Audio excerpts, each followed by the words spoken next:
నమస్కారం అమ్మా. ఏంటమ్మా ఎట్టున్నావు?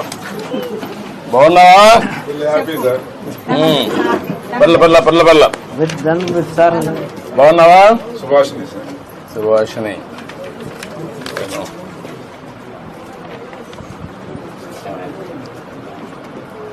మీ అమ్మాయా? మనోరాలు.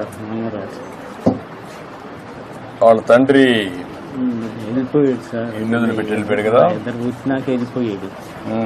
ఈ అమ్మాయి ఇంకొక అమ్మాయి ఇంకోరు ఇద్దరే చదువుతానమ్మా. ఎక్కడ? పాత కలపండి. అచ్చా. అంటే అక్కడ స్కూల్ ఉందా? ఇక్కడ స్కూల్ లేదా? 7 అయిపోయింది. 5 అయిపోయింది. ఇక్కడ 5 ఎంతవరకు చేసావు? ఇక్కడ 5 వరకు. ఇప్పుడు 6 నుంచి అక్కడికి పోతున్నావా?